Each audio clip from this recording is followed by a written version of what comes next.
Cyberabad SOT Rajendranagar పోలీసులు బృందంతో కలిసి ఏపీలోని అరకు నుంచి ఉత్తరప్రదేశ్ ముంబైకి భారీ మొత్తంలో జరుగుతున్న ఎండు గంజాయి రవాణాను అడ్డుకున్నారు.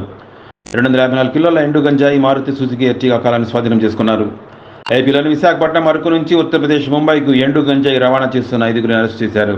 ఠాకూర్ సచిన్ సింగ్, మహమ్మద్ నదీ, మహమ్మద్ సకలైన్, మహమ్మద్ సలీంతో పాటు ప్రశాంత్ సింగ్ను అదుపులోకి తీసుకున్నారు. వారి వద్ద నుంచి 254 కిలోల ఎండు గంజాయి, 2 కార్లు, 7 మొబైల్ ఫోన్లను స్వాధీనం చేసుకున్నారు. వీటి విలువ దాదాపు 1,04,65,700 రూపాయలు.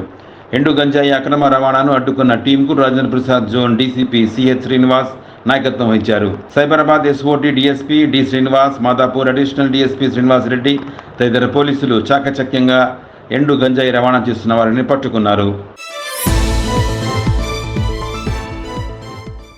.32 కంట్రీ మేడ్ వెపన్ ఒకటి, దీంట్లో 11 రౌండ్స్ కూడా ఉన్నాయి. 2 మారుతి సుజుకి ఎర్టిగా వెహికల్స్ ఉన్నాయి, 7 సెల్ ఫోన్స్ ఉన్నాయి, ఒక జియో డాంగిల్. మొత్తం ప్రాపర్టీ సీజ్ చేసింది 1,04 lakhs పడుతున్న ప్రాపర్టీని సీజ్ చేయడం జరిగింది. ఈ 5గురిని ఇప్పుడు కోర్టులో ప్రొడ్యూస్ చేస్తాము. మిగతా పరారీలో ఉన్న వ్యక్తులకి టీమ్స్ పెట్టాం, త్వరలోనే అరెస్ట్ చేస్తాం. Thank you.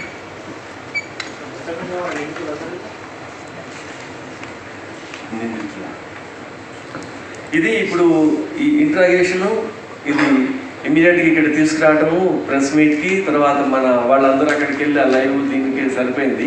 ఇంకా వాళ్ళందరూ ఎన్ని అఫెన్సెస్లో ఉన్నారు ఏంటి అనేది ఇంకా వెరిఫికేషన్ జరుగుతూ ఉంది.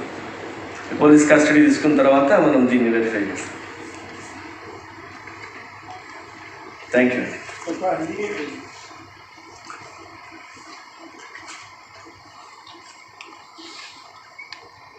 हिंदी में आप अलग बोलेंगे ना, हमारे लिए वहाँ बोल रही क्या खड़े बोल 2-3 అయితే వాటి ఏదో సబ్ సార్ వీళ్ళు ఇప్పుడు ఆంధ్రా నుంచి ఇక్కడికి తెస్తారా?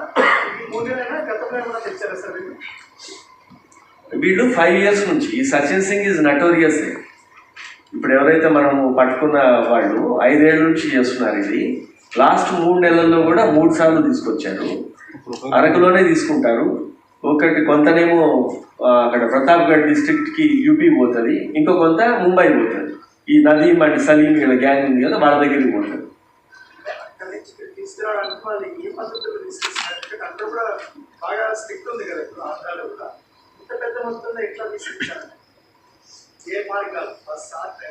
ఇది కార్లే, ఈ కార్సే